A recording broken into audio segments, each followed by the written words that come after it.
नमस्कार साथियों, कैसे हैं आप सभी। उम्मीद करता हूं कि आप स्वस्थ होंगे, सुखी होंगे और प्रसन्न होंगे। आज हम बात करेंगे पार्लियामेंट प्रिविलेज के बारे में।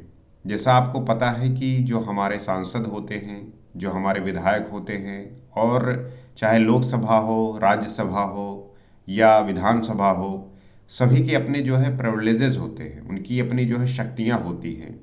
और उन सांसदों के, उन विधायकों के जो शक्तियां हैं, उनका मिसयूज ना हो, और उसके लिए जो कमेटी बनाई जाती है उस पर नज़र रखने के लिए। क्योंकि आप देखते होंगे कि चाहे वो पार्लियामेंट हो या विधानसभाएं हो, वहाँ पे जो नेता होते हैं वो कभी कभी आपत्तिजनक भाषण देते हैं, लेकिन क्या उनके खिलाफ कोई कार्रवाई होती है? तो रोल है कि पार्लियामेंट में या विधानसभाओं में जो नेता बोलते हैं उसका जो कानूनी प्रक्रिया है, ऐसा कुछ नहीं है, वहाँ पे वो फ्रीली कुछ भी बोल सकते हैं। लेकिन उस पर निगरानी रखने के लिए जो है वो पार्लियामेंट कमेटी बनाई जाती है, जो इस पर नज़र रखती है कि डिग्निटी बनाए रखनी है, सॉवरेनिटी बनाई रखनी है। हर एक पहलू को लेके वो जो है विश्लेषण करते हैं, उस पर ध्यान रखते हैं। तो ऐसा नहीं है कि कोई भी जो है मेंबर ऑफ पार्लियामेंट या एमएलए उसका जो है मिसयूज करे अपनी शक्तियों का, और उस पर जो है कोई कार्रवाई ना हो या उस पर जो है कोई निगरानी न रखे। तो हमारे कॉन्स्टिट्यूशन में आर्टिकल 105 ये शक्ति देती है पार्लियामेंट के लिए, लोकसभा और राज्यसभा के लिए। और आर्टिकल 194 ये जो है स्टेट लेजिस्लेटिव असेंबली, जो विधानसभाएं हैं, उनको जो है ये शक्तियां प्रोवाइड करती हैं। तो कॉन्स्टिट्यूशन में दी हुई पावर को सही तरीके से उपयोग करना, और उसको जो है चाहे पार्लियामेंट हो या विधानसभाएं हो, वहाँ पे सही तरीके से डिबेट हो सके, सही तरीके से उनका उपयोग हो सके, और उनकी जो शक्तियां हैं उसका मिसयूज ना करें, ये ध्यान रखने की आवश्यकता है। तो जैसा आपको पता है कि कोई भी किसी भी तरीके का स्टेटमेंट हो, मेंबर ऑफ पार्लियामेंट को आप सीधे अरेस्ट नहीं कर सकते। उसके लिए जो है आपको स्पीकर से या चेयरमैन जो राज्यसभा के हैं, लोकसभा के स्पीकर हैं, उनसे परमिट लेनी पड़ती है। तो इस तरीके के जो है प्रावधान है, तो इनका जो है हमें जानना आवश्यक हो जाता है, क्योंकि कॉन्स्टिट्यूशन में दिए हुए जो प्रावधान है, जो रूल है, उसको फॉलो करके ही हमारा देश चलता है, और उसी को हमें फॉलो करना है। क्योंकि अगर हम कानून से समझ रखेंगे, कानून की समझ रखेंगे, उसको जानेंगे, तो जो हमारी प्रतिक्रिया है, हमारा जो समझ है कानून के प्रति, वो सही होगा। क्योंकि हम अक्सर जो है प्रश्न उठा देते हैं। आप देखते होंगे, आपको कोई भी वीडियो अच्छा नहीं लगा, आपको कुछ भी जो है स्टेटमेंट सही नहीं लगा, तो आप तुरंत जो है प्रश्न करने लगते हो कि ये क्यों हुआ, इन पे कोई कार्रवाई क्यों नहीं हो रही, ये सब बातें होती हैं।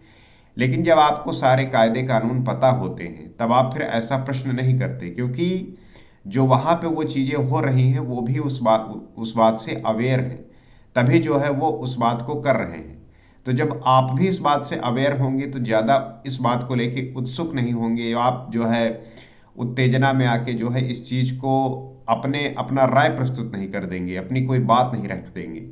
क्योंकि जब आपको सारी बातें पता होती हैं, तब जो है आप सही जो है अपना राय रख सकते हैं, और वही जो बात है उसी का जो है वैल्यू होता है, और उसी को लोग जो है सुनते हैं।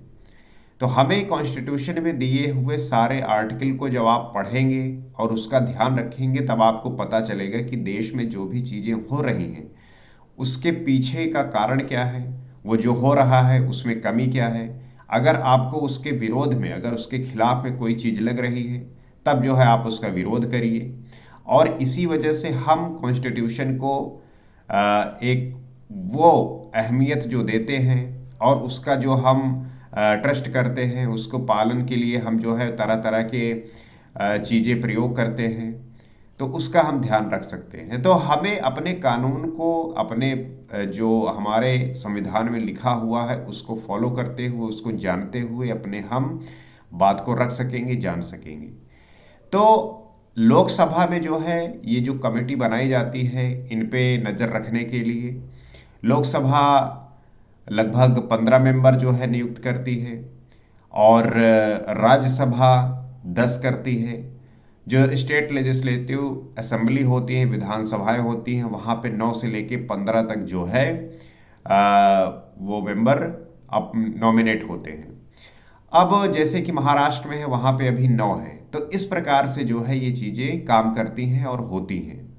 तो ऐसा नहीं है कि जो भी कुछ बोल रहे हैं, कह रहे हैं, वो उस पर नज़र रखने वाला कोई नहीं है, कोई कमेटी नहीं बनी होती जो इसका विश्लेषण नहीं करता, एनालिसिस नहीं करता, डिटेल में जाके इस पर विचार नहीं करता। आपने एक केस देखा होगा कुछ दिन पहले, जो महुआ मोइत्रा थी, उनके खिलाफ जो है ये काफ़ी डिबेट छिड़ी थी कि इन्होंने जो है जो स्टेटमेंट कही, जो बात कही, वो किसी के इन्फ्लुएंस में आके ये बात कही। तो इन सब बातों का जो है ध्यान रखा जाता है और एक एक चीज़ को बड़ी बारीकी के साथ उस पर काम किया जाता है, उस पर जो है बात होती है। तो हमारा जो विश्लेषण है और हम जो समझ रखते हैं, उसमें जितना हो सके अगर ज्ञान की वृद्धि हो, उसमें जितना हो सके हम सही फैक्ट और लॉजिकल बातें करें, तब जो है हम बातों को सही तरीके से समझ पाएंगे और जान पाएंगे। क्योंकि जब हमें पता ही नहीं होता, तब हम हवा में जो है बातें करते हैं और उस हवा में की हुई बातें जो है बेवजह और बेकार की होती हैं। जिसको ये बात पता होती है वो आपको फिर मूर्ख और बेवकूफ़ी समझता है। तो बेहतर होगा कि आप अपनी समझ को बढ़ाएं, आप अपने जो है इंफॉर्मेशन में इजाफा करें। उसके लिए जो है आप जो है इन सब बातों को पढ़ सकते हैं, देख सकते हैं, इस प्रकार के वीडियो से आप समझ सकते हैं। अगर आपको पता है तो आप जो है और जो बातें आपको पता हो वो शेयर करिए, ताकि हम साथ में मिलकर इन सारी बातों को जान सके, समझ सके। तभी जो है हम अपना कोई मत, तभी जो है हम अपना राय, तभी जो है हम अपने विचार को प्रस्तुत कर सकें। और ये ना एहसास हो कि हमें जो है उस बारे में पता नहीं और हम जो अपना निर्णय प्रस्तुत करेंगे वो ठीक नहीं होगा। क्योंकि हमारा जो बात है, हमारा जो विचार हैं, वो वही होते हैं जो हमारे भीतर चल रहे हैं।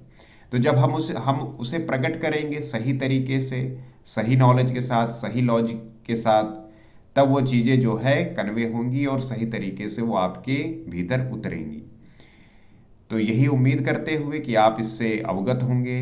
नहीं पता तो आप इसे पढ़ सकते हैं, ये वीडियो के माध्यम से देख सकते हैं, समझ सकते हैं और आप भी जो है अपनी राय रख सकते हैं। तो आज इतना ही। अगले वीडियो में किसी और सब्जेक्ट पे बात करेंगे और जानने का प्रयास करेंगे। नमस्कार।